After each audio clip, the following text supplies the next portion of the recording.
अलग अनूठा अपरिमित, अलग अनूठा अपरिमित सपनों का संसार।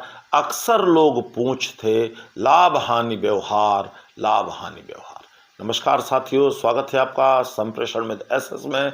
मैं हूं आपका दोस्त डॉक्टर एसएस त्रिपाठी। साथियों, आज बात सपनों की और सपनों की दुनिया की। हमेशा से सपने लोगों के लिए कौतूहल, जिज्ञासा का विषय रहे हैं।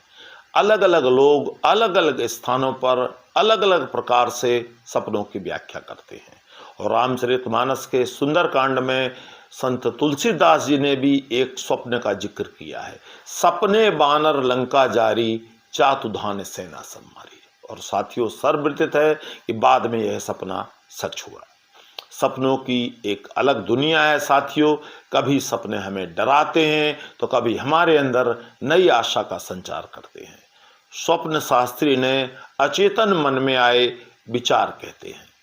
और लेकिन वही बात है साथियों कि अभी तक कोई भी विद्वान सपनों की सही मायने में उचित व्याख्या नहीं कर सका है। वही कहा जाए कि जितने मुंह उतनी बातें। लेकिन साथियों, इतना तो कहा जा सकता है कि इन सपनों के पीछे कुछ न कुछ वजहें हैं जिनके अर्थ आज हम भले ही ना निकाल पाएं, लेकिन वो कुछ न कुछ तो है, हो सकता है जिसका अर्थ भविष्य में निकाला जाए।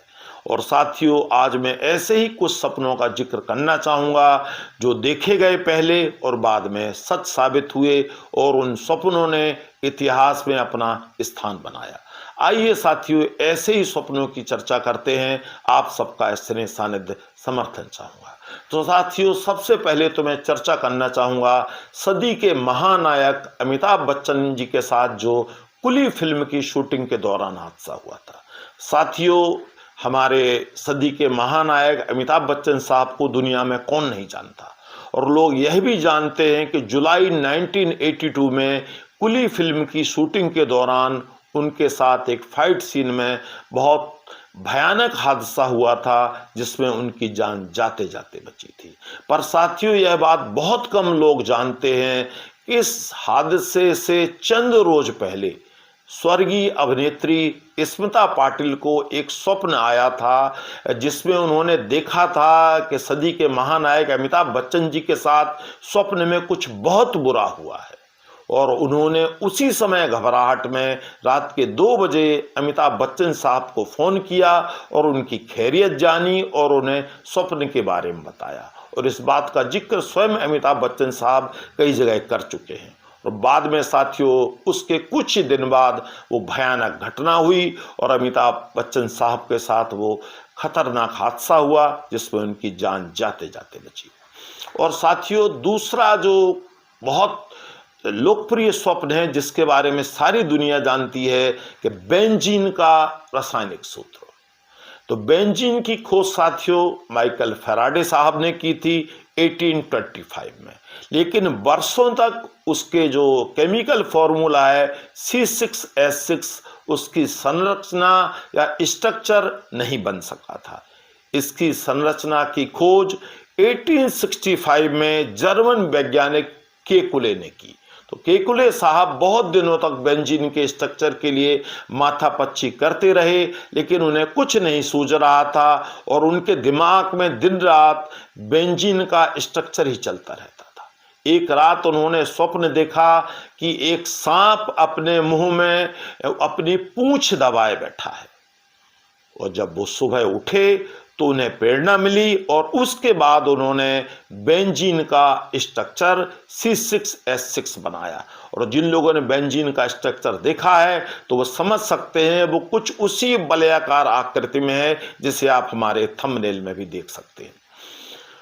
और इसके बाद साथियों बात आती है इलाहाबाद में नैनी में यमुना नदी पर बना पुराना पुल। यह भी एक सपने से प्रेरित है। साथियों, विद्वान बताते हैं कि 1865 में इलाहाबाद में नैनी के पास जब यमुना का पुल बन रहा था तो उन दिनों ये पुल लगभग बनकर तैयार हो गया था, लेकिन पिलर नंबर 13 एक खास जो पिलर था, इस पुल में टोटल 14 पिलर हैं जिसमें पिलर नंबर 13 नहीं बन पा रहा था। और यह लगभग 2 साल से कोशिश चल रही थी, जब दिन भर बनाया जाता था और रात में बह जाता था। तो ब्रिटिश इंजीनियर मिस्टर सिवले बहुत परेशान थे इस बात को लेकर कि कैसे ये पुल पूरा होगा, ये तो काम बिल्कुल हमेशा पिलर नंबर 13 की वजह से बिगड़ जाता है। तो एक रात साथियों उन्हें सपना आया कि उनकी धर्मपत्नी जो है यमुना में उसी जगह खड़ी हैं एक ऊंची हील के सैंडल पहनकर, और सैंडल के दाएं बाएं से वो पानी बहकर जा रहा है और वो स्थिर खड़ी हैं। बस सुबह वो सपने में जगे और उन्होंने सैंडल के आकार का ही, जूते के आकार का ही पिलर डिजाइन किया, जो उस पुल में इलाहाबाद के आज भी पिलर नंबर 13 एक बिल्कुल डिफरेंट सैंडल की हील या जूते के आकार का बना है। और उसके बाद वो पुल कंप्लीट हुआ। आप हमारे थंबनेल में इलाहाबाद के उस पुराने पुल में उस पिलर का चित्र देख सकते हैं। तो यह भी एक सपने का परिणाम था कि वह पुल इस प्रकार से पूरा हुआ। और चौथी बात जो साथियों मैं बताना चाहूँगा, सिलाई मशीन का आविष्कार। जो सिलाई मशीन का आविष्कार हुआ वह भी एक स्वप्न का परिणाम था। स्वप्न शास्त्री बताते हैं कि सिलाई मशीन का आविष्कार भी एक सपने की देन था, वरना यह सपना भी अधूरा रह जाता। 1846 में एलियास होबे जो एक विद्वान थे, वो सिलाई की मशीन पर काम कर रहे थे कुछ बनाने के लिए। तो एक रात उन्हें सपना आया कि उन्हें आदिवासियों ने किडनैप कर लिया है और कहीं बांध दिया है, और वो बंधे बंधे उन्होंने देखा कि कुछ विशेष तरह से वो सिलाई कर रहे थे। तो उन्होंने स्वप्न में देखा। जब वो सुबह जागे तो उन्हें लगा कि कुछ प्रेरणा स्वप्न से मिल रही है, और उन्होंने उसी तरीके से सिलाई मशीन के कार्य को आगे बढ़ाया, और इस प्रकार सिलाई मशीन का आविष्कार एक स्वप्न से प्रेरणा लेकर हुआ। और साथियों, स्वप्नों की अपनी रोचक दुनिया होती है, इनकी अपनी दुनिया है, अलग प्रकार का संसार है इनका। सपनों में आप आज भी अगर आप खुद गौर करें, क्योंकि मैं समझता हूं कि सपने दुनिया में सब लोग देखते हैं, सबको कभी न कभी सपने आए होते हैं। सपने में आप पढ़ नहीं सकते, आप दौड़ नहीं सकते, आप चीजें नहीं ढूंढ सकते। आप देखेंगे आपका कुछ न कुछ काम अधूरा रह जाता है, और पता भी नहीं चलता कभी साथियों कि आपका ये पर्टिकुलर सपना कहाँ से शुरू हुआ था। विदेशों में तो कुछ लोग ऐसा भी बताते हैं कि लोग अच्छे सपने देखने के लिए कुछ दवाएं भी लेते हैं जिनसे अच्छे सपने आते हैं। विद्वान कहते हैं कि तनाव, चिंता, बीमारी के दौरान या कम नींद होने के कारण भी सपने आते हैं, और खासकर बुरे सपने आते हैं।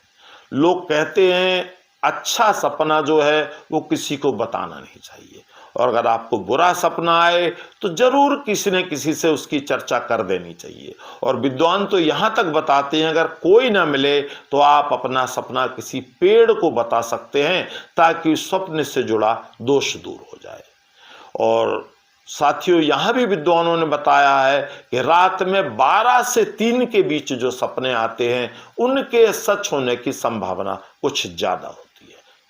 तो अगर संक्षेप में कहूँ साथियों, सार में कहूँ तो मैं यही कहना चाहूँगा कि सपनों की दुनिया में ना जिएं, हकीकत से सामना करें। सपने तो सपने हैं जो जीवन में एक आध बार सच होते हैं। तो मुंगेरी लाल के हसीन सपनों से बाहर आइए, हकीकत का सामना कीजिए, मेहनत कीजिए, परिश्रम कीजिए और अपना जीवन बनाइए। तो आज के लिए बस इतना ही। जल्दी मिलते हैं। नमस्कार।